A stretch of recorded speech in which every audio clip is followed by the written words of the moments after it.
subscribe to the Donnie Houston podcast, man. Donnie Houston.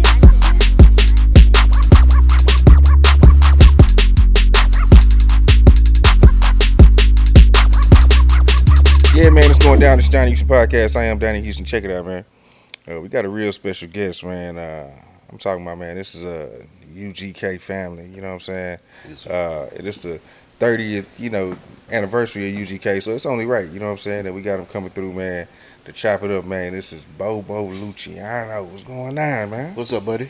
How you feeling, man? Man, I'm feeling beautiful. Thanks for having me, man. Already, It's an man. honor to be here. Man, it's an honor that this is what's crazy about the podcast. Is I was thinking it's just like, man, there's so many people that I've heard about over my life, and then especially when you get to the UGK, the Pimp C thing, after the book, and Yeah. just a lot of those stories. It was certain people that I was like, man, I got to meet this person. I got to meet that. I said, man, I got to meet Bobo, which I've been wanting. You know what I'm saying? Since my man Bobo just lost his baby in the house. Yeah. You know that always stuck with me. You know what I mean? Yes. From a long time ago as a kid hearing the song, and then to be able to hear the book, read the book or whatever, and see those things and that, and I was just like, oh yeah, I got to meet Bobo. So to have you here, you know what I'm saying, it's an honor, man. Thank you, man. I appreciate you. Yeah, for sure. What's going down, man? Oh, man. What? I'm in A-Town. Yeah. Went to Donnie Houston show. You know what I'm talking about? This is my second home. Yeah. My mom's from Houston. Oh yeah. Oh, yeah, man. I'm a strange bird, so I'll be probably one of the only ones you can say from Dallas. I ain't going to say the only one I know that came up in Houston and Dallas. So Your whole life you've been back and forth. Yeah, yeah. My mom's from Third Ward, and so I was what you call a Greyhound baby. You know what that is? On that bus and going, Yeah. My mom put me on that bus with a thing of chicken and some light bread, and my Aunt Virgie or my Aunt Doris will be down here waiting on me to pick me up at the bus stop, and I came up off of Scott Street on a street called Noah. Well, my mom then came up off of Live Oak on a street called Berry. Yeah, okay. She could walk to Jack Yates. Wait. So are you going to school out here at any time, or you just on the visit? The summers. The summers. I had to spend my summers up here. So, a lot of summers. And this is where I got a lot of my blackness from. I'm going to be honest. Because where I came from, my mom and them was real strict. They came up, real Christian household. My dad and his family, I might have about 4 or 5 pastors in my family. So, it was kind of, and me being on this side of the family, I was the youngest grandchild, youngest one in my family. So I was kind of like, just always sucking up everything, you know what I mean? And I can remember coming down here in the summers, and I have a cousin, Charles, we call him Charles Jr. His name is Charles Young, and he would, the Richard Pryors, the Mays, Frankie Beverly and Mays, because I can remember, every time I came to Houston, it seemed like Mays was coming to town. And I don't remember that like that in Dallas until probably the 80s. But all during the 70s, Frankie Beverly and Mays act like they lived in Houston.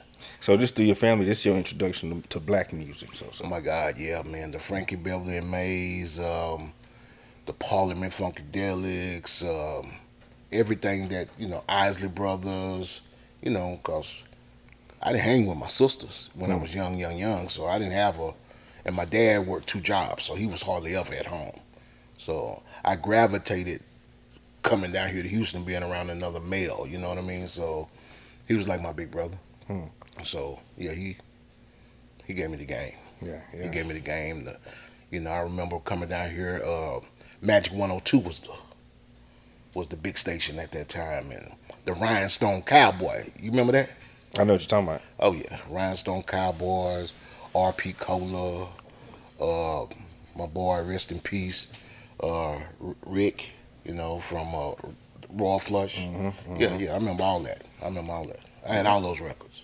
Man, okay. So are you trying to rap at this time, or you just enjoying it? No, I'm a kid, bro. I'm a kid. Well, I always was into the music. I came from the DJ side of things, so I was, DJing parties all through Dallas and everything like that, and had my own radio show and that type of thing for 8.5 years. But yeah, I just fell into the rap thing. But I've always, I mean, come on, since hell, Rapper's Delight, Hmm. it grabbed me, Hmm. and especially when once the message came out, I was done. So it's hip hop, and then I came down here to Houston, and the culture is just so thick, with African Americans and our Black Chamber of Commerce is a lot bigger than what we have in Dallas. When I was coming up, y'all have Cornell X. We got our boy John Wiley Price. We have some similarities, but I like Houston for the blue collar of it. I like it, man. Love it. Yeah, Shoot. yeah, This has always been my second home, and Port Arthur is my third. So you know, Dallas, Houston, Port Arthur. yeah, yeah, It's my homes right there. yeah. So tell me, man, how do you even start kind of crossing up, as early with like UGK, you know what I'm saying, with that whole thing? Well, we had gotten in. We were like the clique I was in Dallas. My older brother DJ Snake. I don't know if you're familiar with a group called Nemesis. I heard of him. Yeah. Nemesis was the first group out of Dallas to sign to a major label, and he produced Nemesis, and he produced the trendsetter Run C. I don't know if you. I heard around. So Yeah, mhm, Run C, mhm. and so he had two labels. I mean, two acts on a major label, and we were doing our thing through Dallas, and we were touring with the Ghetto Boys. Early on, I remember them showing up in the jalopies all through, Austin, the San Antonios, just all over Texas, bro. We would, Big Chief and our manager Rich Mac, they was kind of tight. So every time they had a show, they call us and vice versa. So that's how I got started. And then I became Ron C's hype man, being on tour with who was that? Too Short, Shorty the Pimp tour. Ron did 2 years in the pen. He got caught up, at an early age, around 18, got 20-year sentence, Mm. and that was right before his first album came out. And once we did, we Snake and I helped him promote that first album pretty. Cause, I mean, he wasn't here, no videos or anything like that. But when he returned home, oh, it was a movement almost like when Pimp C came on. Hmm. It was. You schooling me now, Dallas hip hop, because I ain't never had nobody to come on here and really break this whole Oh thing down to yeah, me. So. yeah. Ron C. So he was the first one out of Dallas to really kind of, even though Nemesis had the deal, you would say Ron C was probably Ron was more the street rapper. okay. He was talking about pimping and talking about the street life and things like that. And Nemesis was talking about street life, but more on the positive tip. We were hip hop heads. You know what I mean? They were in the African pieces back then and everything like that, way before people were in jewelry. And so Ron C was a little bit more flashier. He was the first person in Dallas to roll Dayton's. Hmm. He's actually from California. So when he came down from California, he came down with a lot of culture from California that we didn't have. And he grew up here, I think went to high school in Dallas and got hooked up with a serious organization in Dallas and ended up doing 2 years on a 20-year sentence. But once that album came back out, it was a full go. Once he got out of jail and that Back on the Streets album came out, I want to shout out to Ron C. Matter of fact, that's my brother. He, yeah. Now he's on, and you're his hype man. I was his hype man, and then we were on tour with Shorty the Pimp, and we're killing it. How is this going with y'all on Too Short tour? I mean, come on, man. And that was strange because, see, you got to realize, man, back at the end, there wasn't that many rappers around, and you could pretty much all the rappers had, I mean, they knew about each other.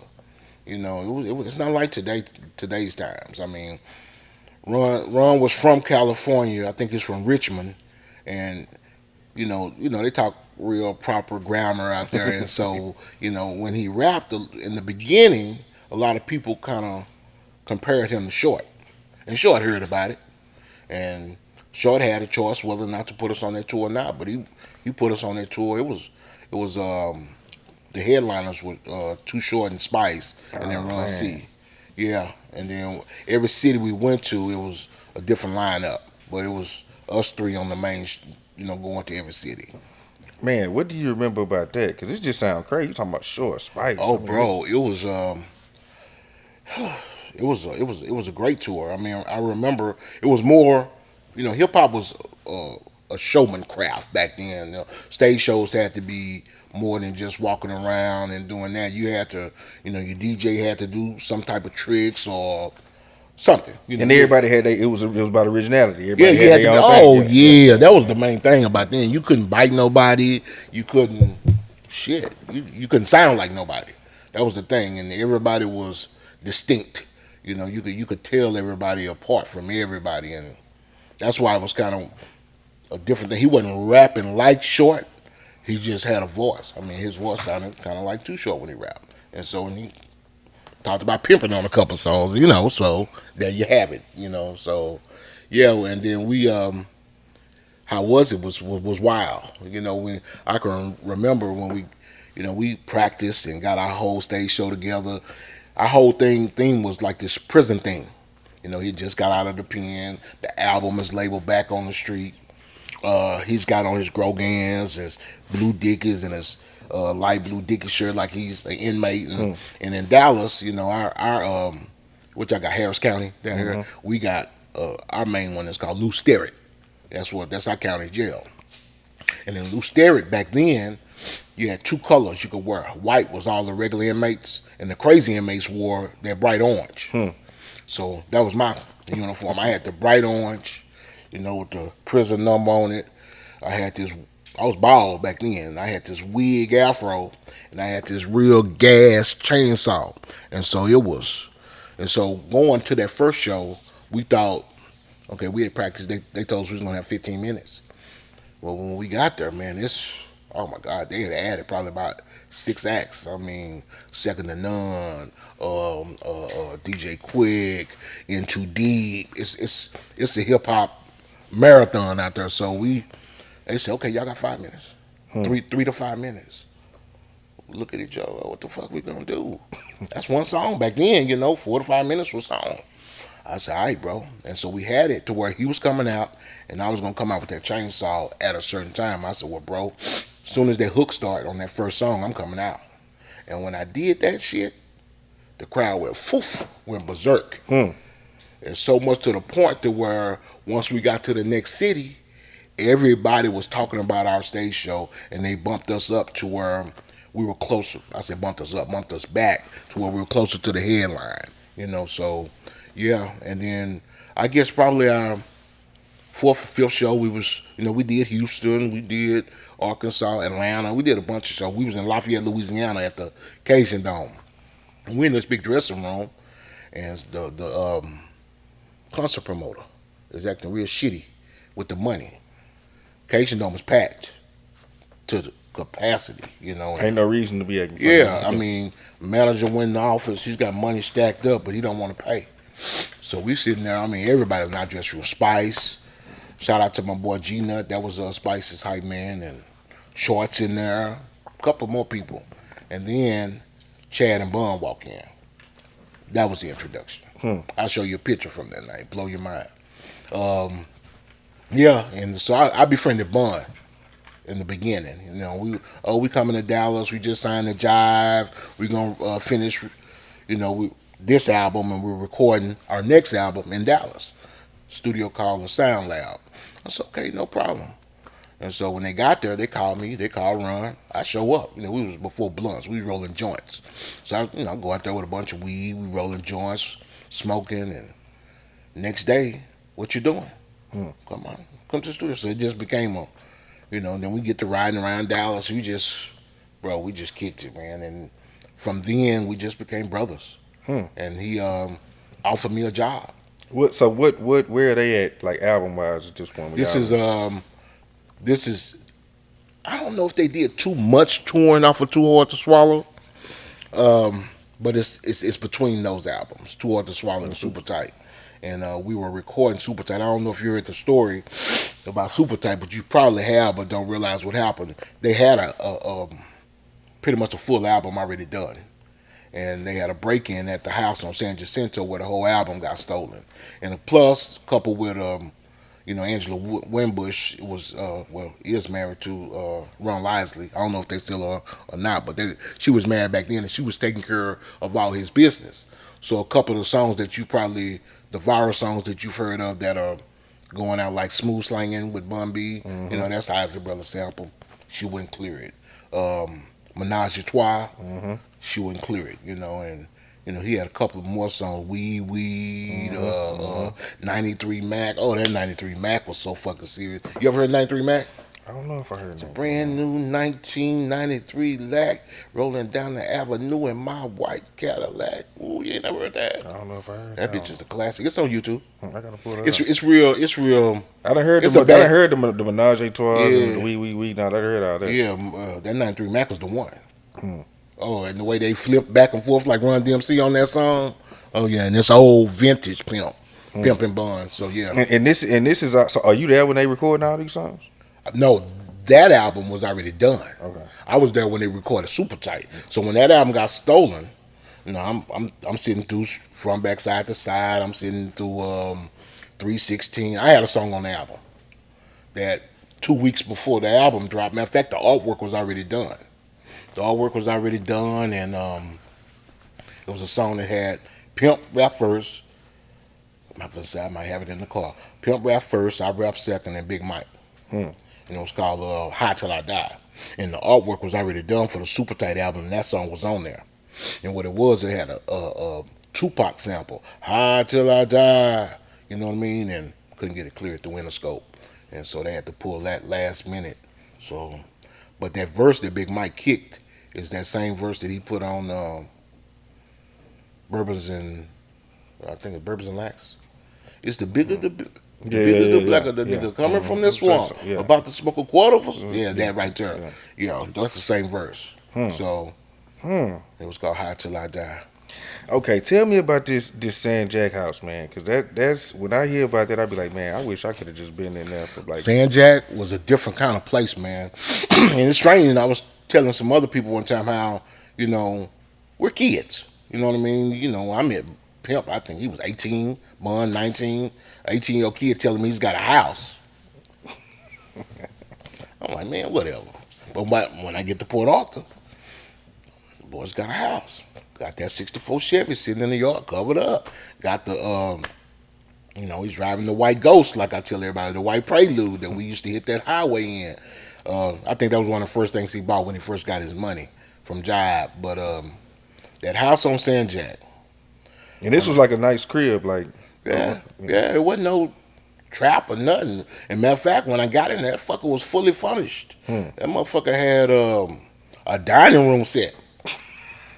That old wood had the components. That's back when we used to have those big screens with the rear projection. You had the red, the yellow, and the green lights, and what were red, blue, and green, whatever it was, red, blue, and yellow.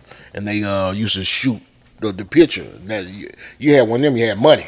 You know what I'm saying? That motherfucker had one of them big projection screens in his house. And then every room had beds in it. And then when you walked into that, I don't know if you heard of the famous weed room. I heard the weed room, Yeah, the famous weed room is like when you first walk in the house, you're in the main area sitting. And then you go to like the bedroom areas. One of those bedrooms was the weed room. And when I first got in there, he had told me to grab some cords or something out of this closet. And when I grabbed the cords, all I saw was old drum machines that this man had looked like he had already mastered. I'm through with that one. You remember the Sonic, they had the gray pass on it? He had that. I'm through with that. He had 808. I'm through with that. Oh, yeah. Like he was mastering them and then just moving on. That's what my mind thought. I never talked to him about it, but for it to just be thrown in there, like I'm fucking through with that one. I'm on to the next. It looked like he had already graduated to where he was. And then when I went there, we sat down and talked. I moved there. I lived there for a while. Yeah, I lived in San Jac for probably about 6 months, 6 or 7 months. And when I moved there, Pimp and Bun are real, back then especially, they were real, I'm not really concerned, but, just mindful about their craft. You know what I mean? They knew if they were going to sign to a major label, they were going to be around New Yorkers, rappers and California rappers, and they wanted to represent Texas in the South like nobody ever seen before. And so Pimp knew, or Chad knew, that everybody was on Bun for those lyrics, especially after those first two albums. They were sweating Bun, and they were sweating him about the beats.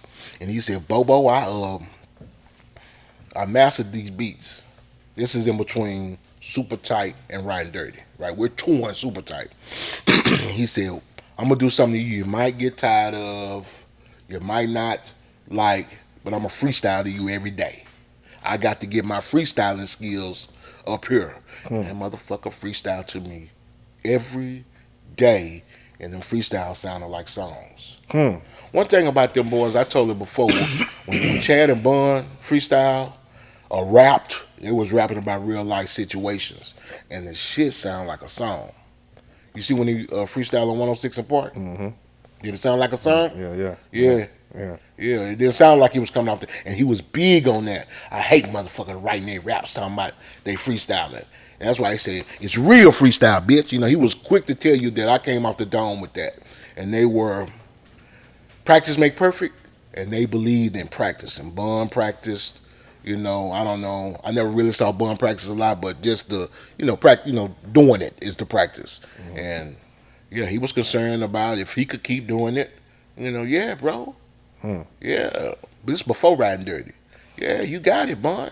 If you had to describe when you first met him, like a young Pimp C and a young Bun, like them then when you first met them, that young, like their personalities, how would you describe them?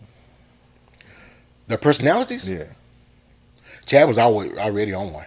he was always live. He was always already like he walked into that dressing room. I think the promoters had fucked up on his rooms, and they were big on with two things about UGK and Pimp C back then. The rooms had to be. He wasn't gonna stay in no bullshit motel. It had to be 4-star better, all right, and the fucking sound system had to be superb. That's why I say at the rodeo, that microphone would have got broken, Hmm. or it'd have been right in sound check before he got that far. You know what I mean? He would have made sure everybody got to hear him clearly, and that music bumped like it did in your car. So he was big on that. I seen that boy break a many microphones. Hmm. Sound check man, mad as not what you call the sound man, mad as a motherfucker. But when you sign that rider, say you gonna have this mic, this amp, these crossovers and all this, and you come with that boo boo, expect to get treated like shit. And that's what it was. So Hmm. yeah, Pimp was always on one. Bun was Bun's always been Bun. Bun's always been a real humble guy, very intelligent. I always talk about his intelligence. Bun and I used to always this is shit is so funny. We used to act out movie roles and shit because he was. And we kids, we like to have fun. We do some shit like nigga, I stab that nigga, like blood shoot. I wonder if you remember that, man. We used to kill ourselves doing that shit, bro. Shit was funny to us. He was making up movie scenes, or it was just Yeah, we just be in the reenacting. van or something. Just be like, we gonna do something. Bam. And do the blood just skeet. Yeah, man, we said some good things. You're around each other so much. Between I was telling this story. Bird, I put it on Facebook. Um, Pimp, Bun, Bird, Mama West, and myself. Sometimes Leroy White was in and out of that too. So between 5 and 6 people, that's all we had. We didn't have no security. Hell, I was strapped, back then. So I was 23, 24 years old, and yeah, everywhere I go, everywhere we went, I was the one that was strapped. And I don't know if I was hype man / security, but wasn't nobody gonna fuck with them when I was around. So, and that's how we roll. We tore this South up, the chilling circuit. We tore the country up. Atlanta, everywhere. We went everywhere, especially through Louisiana. It seemed like we was in Louisiana every week. I was gonna ask you that. So you talking about like that whole San Jac area? That was like the forming of the whole Master P relationship and all that, right? You see, back then, it was different back then. If you go back and study those UGK albums, those first two, they was more street then, more gangster. The playerism didn't come out of them more until Riding Dirty, you know. But the first two albums, yeah, man, you know, I'm talking about Cocaine in the Back of the Ride, Short Texas. These are songs we did. Hell, I was there. I was instrumental. I took them to a studio in Dallas. I'm not gonna say what Chad. I mean, we gotta stay politically correct. But the guy who owns that studio, Rick Rubin, he's got a unusual look about him. And Chad would always say, "Oh, that's this word that we can't say nowadays." You know, we can say it, but I ain't finna say it on your show. Well, anyway, that's we went in that studio to do the original UGK show CD, and that CD was the CD that traveled with UGK for years and years and years. I'm talking about the one people may remember when it came on with the shooting from Menace to Society. Oh, we, oh man, when I say we wrecked shops, wrecked clubs, wrecked venues with that motherfucking show tape. How long was the sets at this time? Oh man, 25, 30 minutes. Hmm. That was good. I mean, they was good sets. Hmm. They were good sets. I say 25, 30 minutes back then. Yeah, we did a lot of shows, man, and with that one CD, and even after I became after I left being the hype man, they continued to use that CD, but different variations. They always had the gunshots. It was in different order. I mean, excuse me, same order, but maybe add a song here, take one song out. You know, if they did a new album or something, they'd add the hit song off of that album, or you had to put Big Pimpin' in there and shit like that. But it was the original. That motherfucker with them guns, probably from 94, 5, 6, 7, 8, probably all the way to 2020. I mean 2000, all the way to 2000. So yeah, and then they started doing once Chad went to jail. Probably is when they changed up the show CD to where it was different variations of it, and of course they had to because they didn't do many shows after that. But San Jack man was just regular crib. I always hear about like the freestyle sessions and all that, Yeah. man. The Big Mike being over there, Big and like Mike three was over two there a and all lot. that type of stuff. Yes. 3-2, my cousin, man. So I don't Oh know. yeah, that's my boy. Yeah. Yeah, 3-2 is the one that introduced me to the UGK. That's my boy. He called me Bobo the Psycho. That's I used to go by because of that thing, Bobo the Psycho. And then every time he see me, he used to say Bobo the Psycho. He came down to Dallas. I picked him up from the airport, and he had this cassette, and he put it in, and it was UGK. It was like the first 2 or 3 songs from it. He said, "These boys about to be some stars." And they were. I could tell that they were something special. Back then it was nothing but the Ghetto Boys and Nemesis. And you had the Convicts, of course, but they were breaking up at that time. But other than that, the two biggest groups was Nemesis and the Ghetto Boys. And I can't forget about PKO out of San Antonio. Pound Keys and OZs. Yeah. What would you say? Because we're gonna get into Pimp getting locked up. But like, what would you say was like his personality versus like before he got locked up versus afterwards? Oh, he was on fire before he got locked up. Everybody know that. He had dabbled and dabbled in some illicit drugs, and he was before that he didn't. I guarantee you, if I'd have been in Atlanta, all that shit wouldn't have happened like that. Yeah, because I wasn't no yes man, and I be done told him, "Come on, man." So a lot of stuff happened when I wasn't around. I promise you. I'm not saying that I could just. He was his own man, and everybody know that. He took advice from certain people, and he weighed those advices out in his head. And a lot of times he would go with what I said or his mama said or something like that. But once you turn that switch on him, and it went left, he gonna go all the way left. But the pimp after jail was more diplomatic, I would say. He calmed down. He got rehabilitated. Looks like he learned a lot. In jail. He told me he did a bunch of reading. He ain't got nothing but time. He did a lot of reading, educated himself. I don't know, y'all know, Chad never graduated from high school.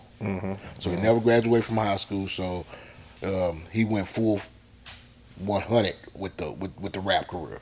and this was something to settle him down, educate himself a little bit more, and it did. And then when he came out, he was more. Chad was always a fuck. He had a fuck you attitude about a lot of people.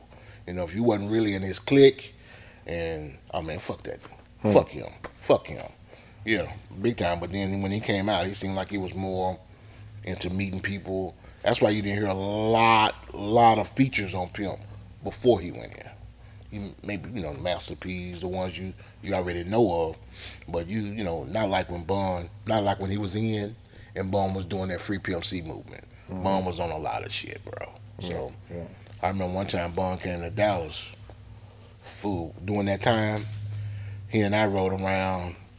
Bun told me one time, everything you've ever heard me say, I've written it, gone inside the booth, and busted all within no more than 30 minutes. And so one day we went to 3 or 4 spots, picking up the back end of a $10,000 for 16.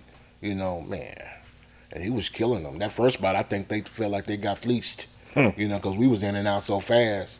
I was rolling the blunt. He's writing the rhyme. He told me to go downstairs and count the money. I go downstairs and count the money. He coming out the booth. Hmm. That's how fast it was. Yeah. And we was on to the next spot. And we picked up went to about 3 spots that day, 3 or 4 spots, picking up his back end. Man, tell me this story because I believe this happened in Dallas. And Pimp C talked about it on I Know You Strapped with but you know I don't fuck with no K Rude and all that. Yeah. You know what I'm saying? I was there. Okay, can you tell me that whole thing? You want the whole story? What the whole thing? Okay. Okay, they had done a concert here in Dallas. Well, in Dallas. I was thinking I'm in Dallas at home. They had done a concert, and I mean, it was one of those radio concerts where a big event. Everybody's there. Southport, Mexican, everybody there. And I thought he had left. When he didn't leave, he called me like 2 days later. Bobo, you gonna be mad at me? I'm still in your town. I need some smoke. Bring it to me. When I go up there to the hotel room, he's in the presidential suite. And so I get there, I notice a guy that I been knowing from 7th grade all the way through. I graduated with this guy, and he's a big boy now. Big In the boy. streets. In the streets, Yeah. yes. And his brother's in the music industry. And so Chad takes me in the bedroom section, closed the door, and immediately bust out laughing. I said, what's wrong with you, fool? He said, I done pissed them motherfuckers off in there. I said, what? He said, yeah, I got that motherfucker mad. I got to talking about K. Rude in his face, and he didn't like that shit, and he tried to come to K. Rude defense. And so we've been arguing about that shit. I'm like, fuck that nigga. Fuck K. Rude. And I'm like, damn, bro. I said, well, you know who that is, right? So let me fast forward. Let me rewind, excuse me. The guy that was there had been wanting to get in the music industry for a while. So he wanted to put money up, be the executive producer behind me as a solo act with Chad producing the music. And one time Chad, we had worked out all the, the details and everything. Chad come down, and the guy never shows up to the studio to pay Chad. Well, that's the day Chad did the bitch get up off me beat. And Chad just said, well, you could have that, cause fuck him. And so once I told him that's who that was, that he didn't stick, Chad fuck with him and fuck with him and fuck with him. And then so how it was, the hotel had a kitchen area. It was the presidential suite. And he had his keyboard and drum machine, everything set up in the kitchen like a studio, speakers and everything. And so he went there, smoking his blunt. He, Bobo, check this out, hit that beat. And I'm talking about the beat was rocking. And he said, this is for them. I just made this for them. So I said, okay, cool. So I leave. They go do their business. 2-3 days later, for some reason, the guy called mama and said, I want choices of beats. Chad's like, well, shit, man, we already in exchange money. That deal's done. Mm-hmm. And for some reason, I guess mama must have worked it out on between him and her, but not her and Chad. So, and Chad on one. I get to it when I get to it, nigga. And it was one of them type of things. And he didn't come back to Dallas, bro, probably for another 1.5 years, 2 years. And when he was coming down, that's why I tell everybody I sat on that bitch get up off me beat for a long time because I had it for about a year and a half before we even went into the studio and recorded it. We were recording it when that guy when he walked into that studio that time. So let me go, hold on. The day before we're at a different studio, right? He knows he's got a problem with K. Rude, and we're like imagine being like sitting down in the lobby of the studio, and right there where the gentleman's standing is the front where everybody's parking, and you can see the glass. We see a truck pull up. K. Rude jump out the truck. Oh, Chad lost his fucking mind. You done put me in a trap. You done put me in a cross. Blah blah blah. Motherfucker, we gone. So they were there to do that beat. That was their first time seeing each other in a year and a half. We're gonna go ahead and take care of this. So as soon as that dude pop up, Chad, he gone. Fuck you. So oh man, we didn't get this shit handled, but it was your fault for putting us in a cross like that, really. And the next day, as we said, we at the kitchen making hits and ends. We working on Bitch Get Up Off Me. And yeah, the guy show up I don't know how that motherfucker found us. Because we had a totally different studio. And the studio is called The Kitchen. And what's up, JP? Yeah, that motherfucker, man, showed up. And Chad was hanging with this guy. I can't remember his name. He was from Nashville. He was acting as security, guy with dreads and everything. And he was in that front back. He was in the front door, right by the front door in the men's bathroom. And the bathroom was more like a old gymnasium locker room. Had those old tiles that your grandmom used to have. And so it's wide space. And the motherfucker had a Mac 11. And he cocked that Mac 11, and you could hear it echo through the whole studio. And the dude was standing right outside the door. And he was like, I want to talk to you. I want to talk to you. And he heard that. He looked over there. He said, oh, I see what's going on. And he said, well, Bobo, come holler at me. Pimp put his hand on my... Bobo ain't going nowhere. Nigga, that's my homeboy. That's my... Oh, yeah. Yeah, he ain't going nowhere. And it just went... It went left, bro. It went left from there. And then that's when the next day, I guess, my man Ron, he put a... hit on Chad Life, and the guy had to get in touch with Jay Prince and to see if he could kill Chad. And Chad, they had to have a meeting. It was some serious shit, bro. It was some serious shit, and they was about to try to do my boy. And so, fast forward, after everything's squashed, everything's taken care of. Hell, I think Chad might have gone to jail, gotten out of jail, and that's back when SWAT had first started coming on. And he called me. He said, man, I see this motherfucker on SWAT. He crazy, huh? He had, everybody in Dallas know about this story. He was in a hotel room. Something had happened. Him and some young lady. And the lady was trying to get out. It wouldn't let her leave. The police show up. He don't know it's the cop. He shoot through the door and shoot a cop. And so when we wake up in the morning, it's a standoff on one of the major freeways in downtown Dallas, and he's in this hotel room. Yeah, so he ends up committing suicide that day. Yeah, live, while everybody's streaming. Yeah, not streaming, everybody's viewing. But yeah, ain't this trip how we talk now? Streaming and likes and shit like that. Yeah, we wasn't doing none of that shit back then. But yeah, and he called me and said, Bobo, that motherfucker was crazy for real. He was gonna cuss. I told you, bro. Motherfucker wasn't playing. I told you that dude wasn't playing. So, in other words, I was trying to rectify the situation within that year and a half. Because, he didn't want me to stay in Dallas because he thought them dudes was going to try to do something to me. But I was like, man, I'm all right. I know the dude, and I'm not afraid. But I just talked to him if I ever run up on him. And every time I saw him, that's all he said. You talk to your boy. No? But yeah, I talked to him. Talk to him all the time. But I wasn't talking to him about that situation. So, yeah, that was a real situation that could have went really, really, really bad. And it didn't end right there. It ended, I don't know if you heard the situation where the constable was looking for him outside the club that time. Nah, where happened? Oh my God, yeah, they had a show, probably about 8 months later, and the guy who owned the club, I know his name. We cool now, but Chad had gotten into it with him over some promotion shit. It was always about money or the sound system. Nothing else. It's always business. Chad ain't gonna get into you with you over no person, over not over no girl, no bitch, no nobody. Just business or family. That was it. He wasn't gonna let you talk to none of us crazy or his mama and the money. And so yeah, we opening up for UGK. I had done this song already in Dallas, and we opening up for them, and we outside waiting.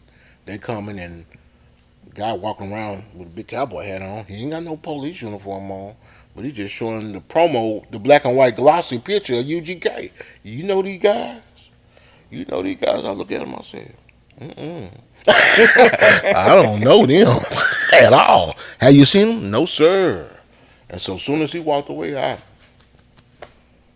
this nigga out here looking for y'all. And so when they got there, I was on stage, and I walked into the dressing room.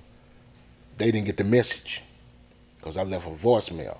And then I came in, I knocked on the door. They said, hey, blah, blah, blah. I said, hey, there's a nigga downstairs looking for y'all. He got this, that, and the other going on. Boo, boo, boo, boo. That motherfucker got up out that club. And it's a good thing they did. Because that night, the club owner had lit that guy and all his killers up in that club. And they was going to do something to them boys that night. Mm. Rap-A-Lot was in there heavy too. It was going to be a war. It was going to be some shit that we will probably be still talking about today. Yeah, Rap-A-Lot was in that motherfucker deep. And then they came, yeah, Chad and them came in that club probably 5 to 10 cars deep. Yeah. That's crazy because all these things was happening. Like, I mean, this is before he gets up, gets locked up. But it's like the master, that thing, the master, the master P thing. Like all these, he's situations. Like Pimp was, he was really on it. You know what I mean? Yeah, he was on one. He was on one. But it was always more of a respect thing. Yeah. Because when you look at him, I mean, you see this little young guy, especially in the beginning. Chad just looked like a regular guy with glasses. He used to wear polos and shit. You think people was trying to like more take advantage of that? I think so. Yeah. And then, I mean, when you hear that voice come out of him, you don't expect it. And the shit that he say by him looking like that in the beginning, yeah, he got more edgy looking toward the end. But in the beginning, yeah, he just looked like one of us, a regular, mama, daddy, you came up in a good household. But the motherfucker rip you up with those words, and that's what it was. And if you came with any kind of disrespect, get ready. Is there a time that you'll never forget? Like, man, I remember Pimp just went off this one particular time. I remember all of them. I remember one time we had done the again we're in Lafayette. We had done the Crawfish Festival, but this time we were all mad. I remember Big Mike being on stage, and one of them whole ass security guards on stage got to talking shit. I was gonna throw his ass, bitch ass, right in the crowd. You know how you picture what you gonna do to somebody? I said, man, sooner if he put his hand on Chad, I was just going in the crowd before he even knew it. But it never even got to that point. Big Mike came and kind of diffused the situation. It was it got pretty ugly. Yeah, I mean, right on the side of the stage, on stage to the side, the crowd could see it and everything. So yeah, it was that particular one because I remember. You ever been to Strawberries? Nah, but I heard about it though. Man, I don't know what it was about that night outside it being the Crawfish Festival. Strawberries, the club is here, but they're having it in this outside venue part, right? And they built a big stage and everything. But as soon as we hit the parking lot, bro, I swear it took us probably an hour to get from the front of the parking lot to the stage. Because people it was just so packed in the parking lot. And it was a big parking lot. I'm talking about like a field. And we were frustrated.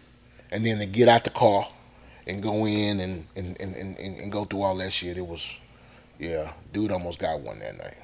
Yeah, that one I remember. I remember all the times he slammed the mic on the ground, but it was all to me.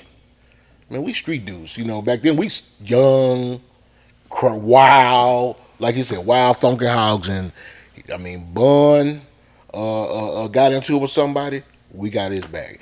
Chad got into it with somebody. I mean, we were just a tight knit family back then. It wasn't nobody was gonna do nothing to none of us at that time, bro. So we really never had no problem. Outside of the one time we went to Monroe, Louisiana, when they thought they were talking when they said Monroe, I see you looking at me, fool. They thought he was talking about you know them, the city, and there was a misunderstanding. Other than that, it was always fights and craziness in the crowds and stuff like that. And we seen some crazy shit going on in the crowds, man. So other than that, now Chad wasn't really like that. It was always when you heard about Chad going off, it was usually like in a setting like this.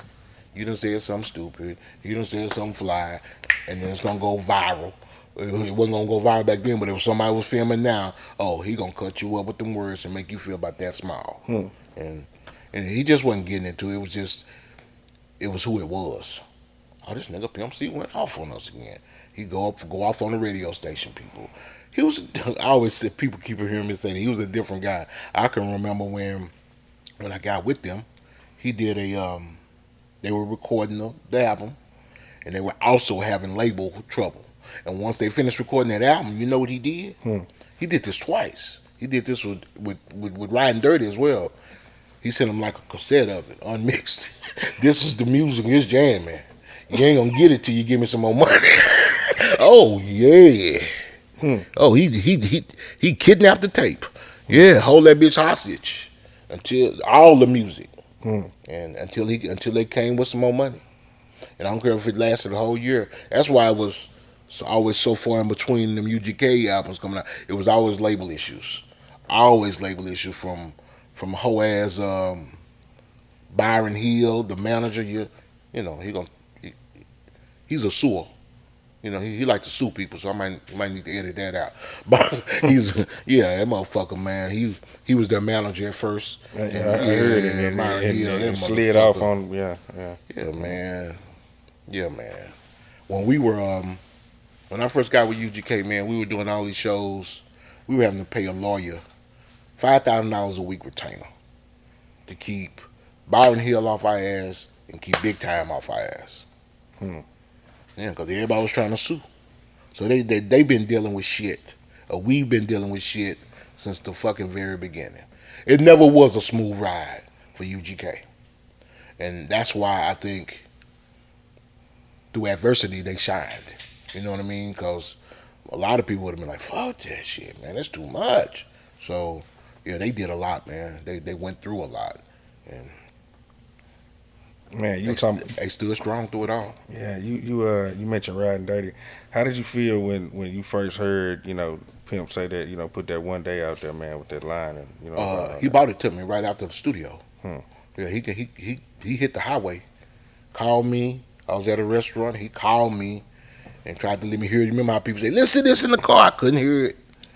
Well, he beat me. What he did back then, he beat me, and I called him back from the restaurant. And he said, "Well, I'm on my way." It was him and Leroy White. Hmm. They drove up to Dallas just to let me hear that song. We played that shit 80 times, 100 times, back to back to back to back to back to back to back. They slept on the floor and on the couch. Got up the next morning, came back to Houston. But yeah, when I first heard it, how did I feel? Oh, it fucked me up because it was still too new to me. That's why. How soon was it between like it actually happening and then him recording the song? December the 8th is when little man died. And he bought me that song. Whew, February, Hmm. something like that. It was pretty quick. February, March, something like that. Man, that's something that I don't know, man. It always stuck out with me. Can you talk a little bit about just that whole situation? The housewives Yeah. did. Yeah, they were four babies. Set of twins. They were like maybe 2 years old. My little boy had just turned 5 in October. The only reason why I was in Dallas was because they were UGK was filming, recording Riding Dirty, and they were doing pre-production, and the label kept flying them to like places like Chicago and New York to meet with all these different musicians and stuff, and go to these different studios.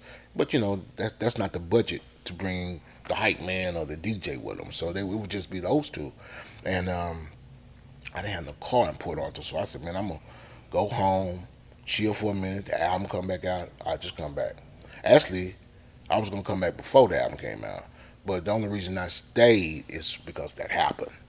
So I was there and I was gonna work through Christmas. They got me a little gig. I was gonna work through Christmas so I could buy my mom a Christmas gift.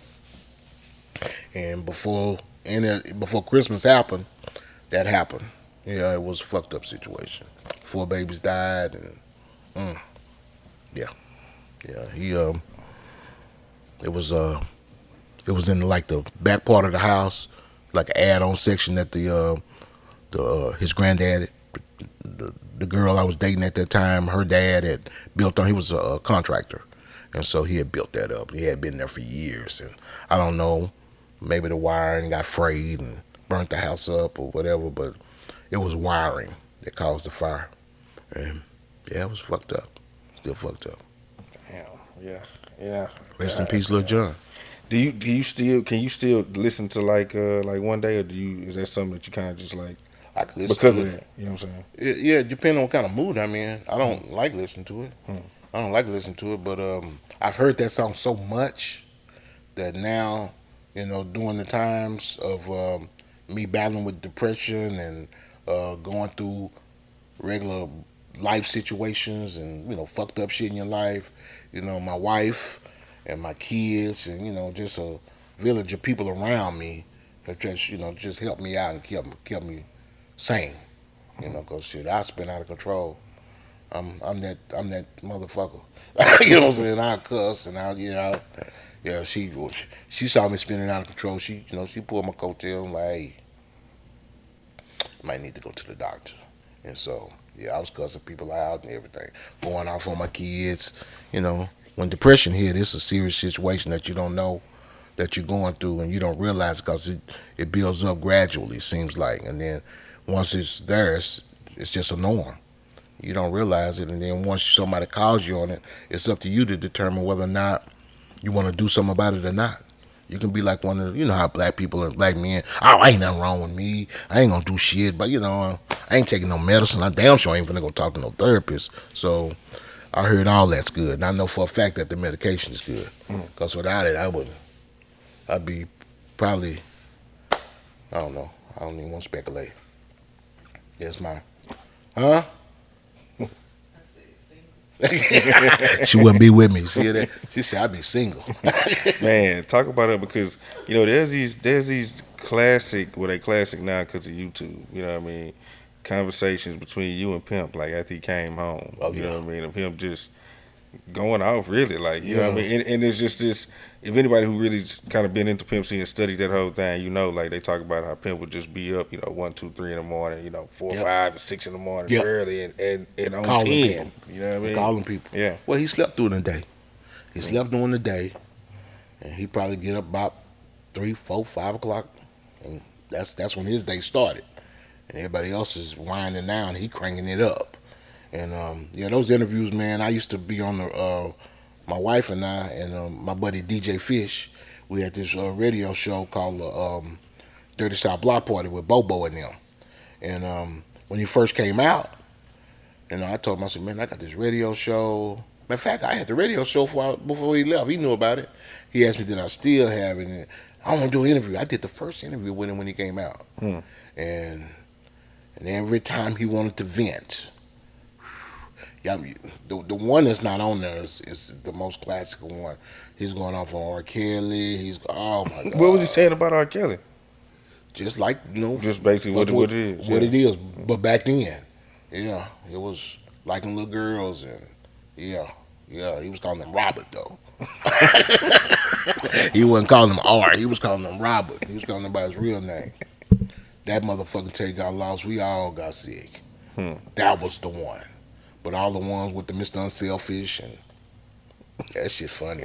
That shit funny. Yeah, I would be like, That's man, classic. yeah, classic shit. Yeah, That's classic. I'm glad to be a part of it. yeah. I'd be thinking like, man, how you got a partner this live? Like, I don't even know. I guess you get used to that type of shit, but it's like, man, I would be tripping I was live with every him. time. I was live with Yeah. him. And that's the thing, man. We talk about, I'm going to tell you a story that, Pimp never really went off on me ever, ever, ever, ever. one of the few that he didn't. And only time Mama went off on me, one time. After he got out of jail, they invited me to come out to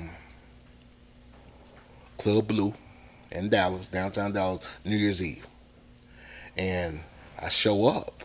They said, well, man, damn. They want us to come to this place in Fort Worth or Arlington first, and then we're going to come over there and do the show. Because normally I meet them at the hotel room and we all ride deep together. That was always the proper way to do it.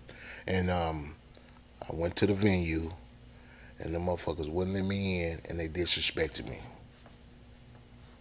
So I left. I went to another club. I want to be somewhere where with a drink in my hand come midnight. You know what I mean?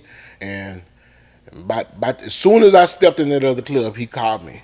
Where you at? And I told him everything that happened. He must have been pulling up right in front of Blue. They said that motherfucker stopped opened the door before the car was stopped, jumped out, cussed out everybody, cussed out the police officers and everything.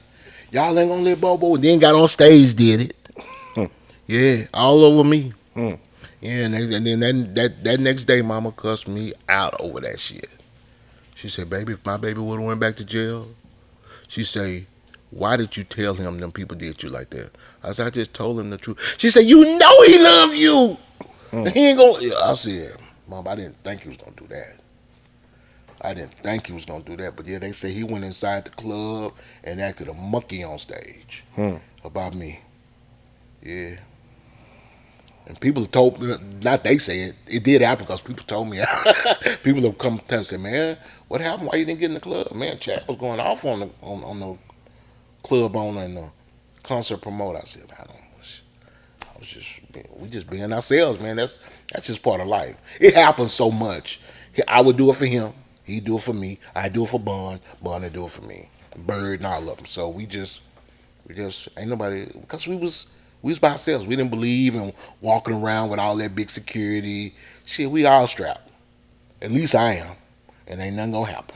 Back then, that was just our mentality, man. We, we 24, 23, 22 years old back then, so we stupid. So in hindsight, we probably handled a lot of those situations a little bit differently, but here's what it is now. We still here. No one got hurt. Hmm. You know what I'm saying? No one got injured.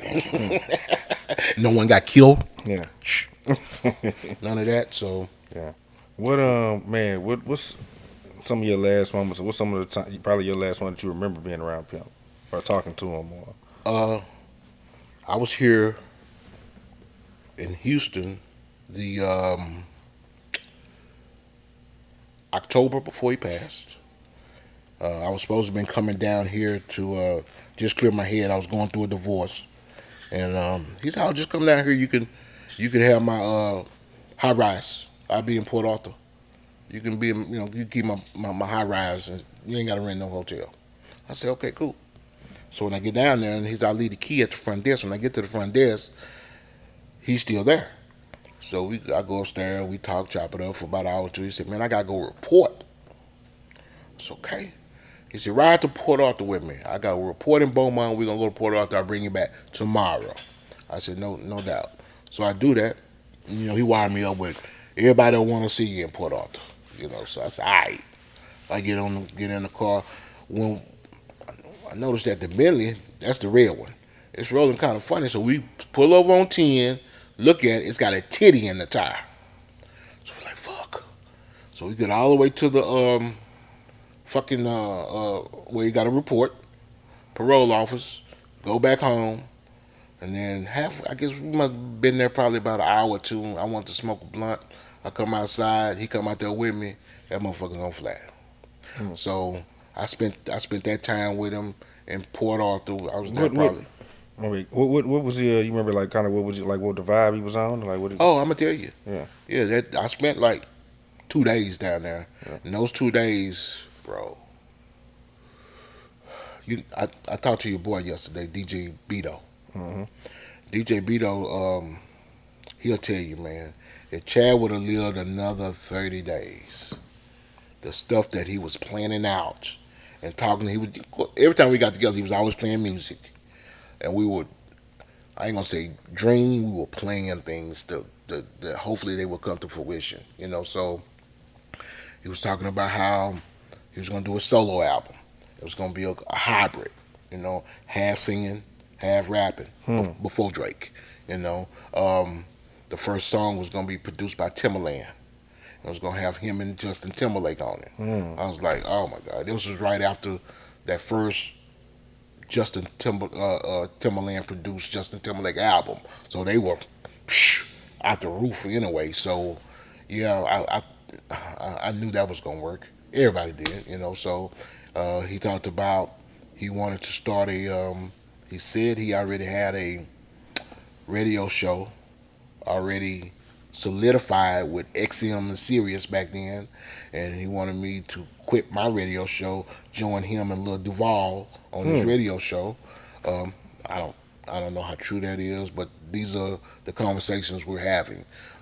Quit your job, come on back down here, be with your family. I still got all the text messages in my old iPhone. Um, yeah, things like that. Um, just talking about life. We didn't we hardly ever talk about people.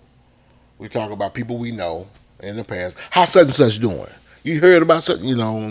That's it. We don't sit around and talk about no other grown men. No girls and no shit like that. Yeah, we talk business and we have so much in common that we always had stuff to talk about. So shit I thought was funny, he thought was funny, and vice versa. So he thought I was the craziest motherfucker in the world, and I thought he was the craziest motherfucker in the world. Hmm. Yeah, I remember one time we had this party at my house, at my apartment, with a ghetto party, bro. I'm talking about that back when dip was, we dipping, we Oh, doing our oh, y'all was dipping. Okay, what, okay, okay, what? yeah. When that shit was over, that nigga said, "Bobo, you the livest nigga I know." I thought my Goody Ray was there, baby. Goody Ray, shout out to Goody Ray J was there. Oh, I okay, thought, just tell me. You got to tell me about this because I love these stories. You know what I'm it's a saying? party with girls, Yeah. Oh, they so, dipping too. couple. No shit. Yeah, I've always been like this guy, especially back then. And Bonnie tell you, I was always the guy who was always like the host. You know what I mean? if I always would find out how to do different shit. Like if I was like back then we ghetto motherfuckers, man. So we go get a bunch of Seagram's gin, Bumpy Face, and I guess that's Minute Maid, pink lemonade, the frozen and the concentrate. Boy, I throw that shit in the blender with the ice and that would be like a little daiquiri for all the girls. The girls, man, was drinking that shit up. That was the first Bobo special, baby. That was the first Bobo special. That's what we called it, the Bobo special. And yeah, I've had several drinks like that I just make up some shit and they call it and put my name on it. But that was the first Bobo special, and that motherfucker said, "Man, it's the livest party I've been to in my life." He said, "Man, you the livest motherfucker in the world, boy." That motherfucker, it was a nice party. I mean, it was weed smoking all night, drinking, just kicking it, man. It was just in an apartment. Hmm. It wasn't no, kind of like a kickback. It wasn't really no party, but it was a kickback. That sounds pretty live, Well, he man. used to live with me. No shit. Yeah, he lived in Dallas with me. I could say live with me. He stayed there about two months, maybe 3 months. Yeah, he did. Hmm. In between, as we were waiting, as he was holding the album hostage, he was in Dallas with me, Hmm. waiting for Super Tight to come out. Yeah. So yeah, we did a lot, bro. Yeah. Between he and I, you name it, we had some times, bro. Good, bad, and mostly good though, bro. Mostly we hardly ever had a bad time. Yeah. Yeah. Man, talk about what it meant to like see Bun go do the rodeos. 72,000 people. Bro, was that not amazing? Crazy. I didn't know what to expect. My wife and I had just came back from we got a restaurant we go to in Mansfield called Los Mugajetes. That's our spot. And we go there and they make us our regular margaritas that we don't even have to order. We at the house after that, and I get a text. This is Tuesday, huh, baby? What you doing Friday? I want you to come to the show. I'll be there. I can come. I have all your credentials and everything. So I didn't know what to expect. I talked to my own man about it. I said, yeah, I'm going to Houston to this rodeo. He said, oh, that rodeo supposed to be pretty big in Houston. Your mama, now my mama's deceased now. My dad is 87, 87. So back when they were courting in the early 60s, she used to try to get him to go to that rodeo, because she said it was a big deal. And then 2 days later, my wife had spoken with somebody. She said, this is going to be a big deal as far as the amount of people. But I still hadn't wrapped my head around it. Then when I found out it was at NRG Stadium, I said, wait a minute. Is that the... And then when I put my foot on that dirt, I came through that. So we supposed to be there at 6:30. So I could do, some mingling, eat with everybody, walk around. But Bun didn't give me my parking pass. So I had to hook up with Mitchell Queen and Bird. And by the time they got here, boy, you know how it was coming off of Kirby. It was fucking ridiculous. And yeah, we didn't get there till right as the show started. But as soon as I walked down that ramp and I got on that dirt and I saw them people up in there, I said, what the fuck is this? And it was something special. Mm-hmm. I've never been starstruck in my life. Ever. I've been around some people. I got starstruck. And I got pissed too because I would have never... I got starstruck that night. Jay Prince. It was the first time seeing him? No! I've been around Jay Prince so much, bro. And we have never been introduced. I know he know who I am. I know he know my story. I know he know my name. But he don't know that I'm Bobo. You know what I mean? And hell, like I told you, we was traveling with him through the Nemesis days, so he know that. He know about the I Know You Strap situation. He know about the Bobo in the House Fire situation.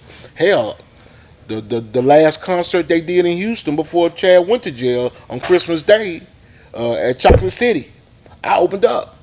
So it was just me and the middle finger. So I know he know me, and so yes, I don't know why I didn't. I was gonna say that to him and be like, man, just shake your hand, give me a pitch. I was like, but he knew Bird. Bird called him. He came over there, and this is what I'm gonna tell you about how I really respect this man, because he could have been like, hey, Bird. He saw Bird, bro.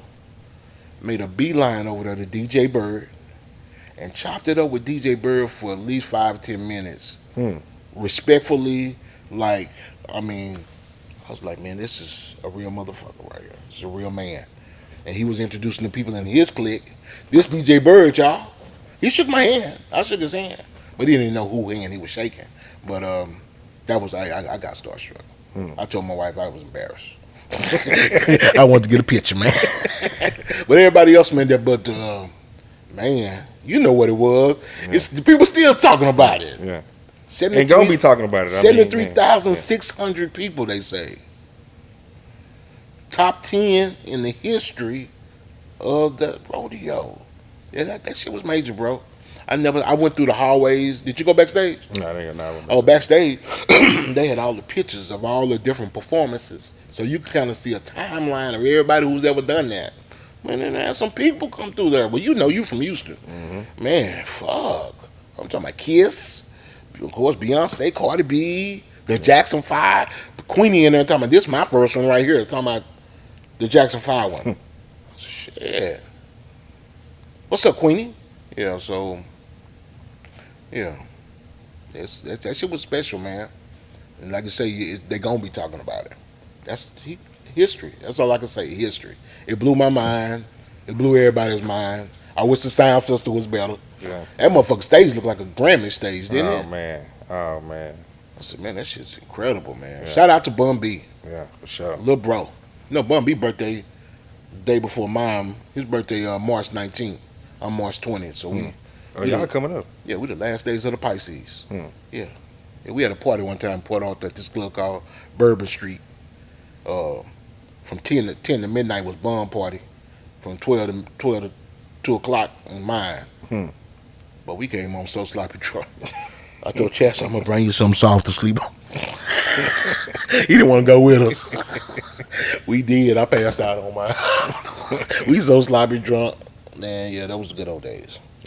Yeah. That's what's up, man. Well, man, you got anything before we close up, man? Yeah, man. I want to shout out to a couple people. I really want to tell people about I talked to you about my how the two different. Well, we had two different cliques in Dallas, and the clique I was involved with was the All Hearted Del Party show, the Nemesis clique, and everything like that. Well, we're getting ready to restart that All Hearted Del Party, and we're going to make it more into a podcast, interview, things like this. My wife and I will be doing all the. That's Jazzy K. Everybody she'll be doing all the interviews and everything. We'll be playing old school music and things like that.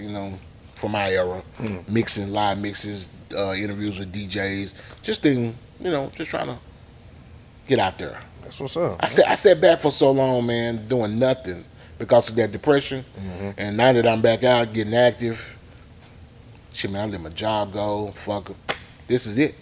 This is it for us, man. We gonna make this work. We got an IV therapy business that's going.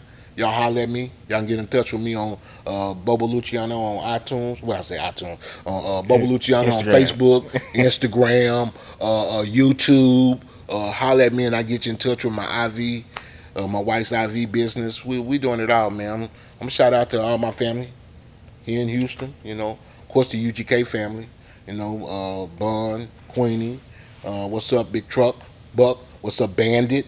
All the middle fingers, everybody in Port Arthur, everybody in Houston, man. Like I said, this is my second home, man. I was, well, yeah, I was relaxed. I got me some of that good old French's chicken. Yeah. I tried to go by the Breakfast Club this morning, but Oh man, that line was crazy. that line crazy, man. Yeah. So we're gonna try to hit that up hopefully tomorrow before we can get out of here. I'll let you, man. Doing your thing. I told you I've been watching your progress since that couch right there. Yeah. And you gotta bring that one back. That shit grimy. You don't want to? I mean, I don't know. We'll see. But, I like that couch. I thought that's what made the show. People used to shit on the couch though. Like, Who's the people? Fuck them. This your shit, man. Were they the ones that was helping you do what you do and get to this part? Nope. Man, do you? That's a historical couch. How many famous people have sat on that couch? Oh man, hundreds. Yeah. Over 100. Yeah. Come on, man. Hundreds. Yeah. That's why you ain't threw it away. Yeah, I feel you on that. It's a bad man right there. Pimp. Yeah, but anyway, just shout out to everybody, Rogus Life Entertainment, All Hearted Del Party, DJ Snake, DJ Mike, you know what I'm saying? Holla at my kids, you know what I'm talking about? My girl, Joy, Mackenzie, Elise, everybody, you know what I'm saying? Already. My family. Already. My family. I ain't used to, doing a bunch of shout outs, but I would just say my family. Yeah. So I'll just stay tuned and stay live by the summertime. Hopefully you'll see some shit from us. Yeah. And we're gonna come pretty strong in Dallas. Yeah. For sure. I gotta shout out to one more person, highlight my dude, man. I said his name earlier, DJ Fish. That's my guy. He stayed down a long time with me, even after my wife decided to go off to college and pursue her education. He stayed down, and me and Fish went through a lot. And I got to, certain people, DJ Snake, Chad, Fish, they're my guys, man. Don't fuck with them. Yeah. And Bun. Yeah. Don't fuck with them, please. Yeah. Please. Yeah.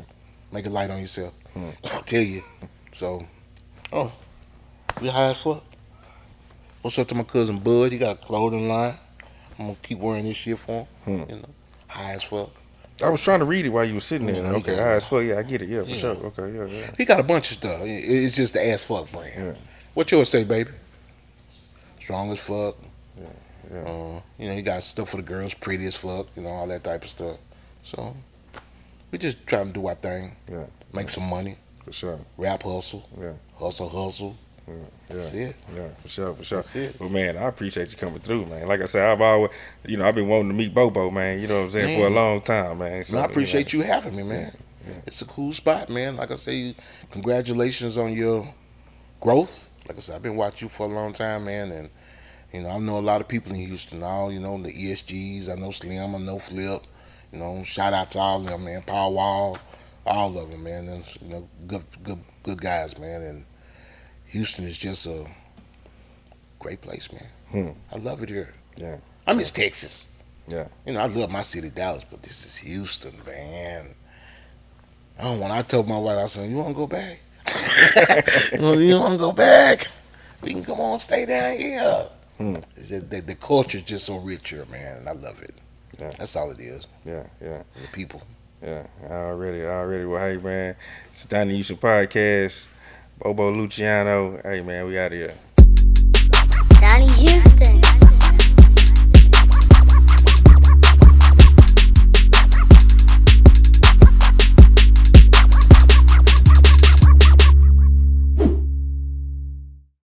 Subscribe to the Donnie Houston podcast, man.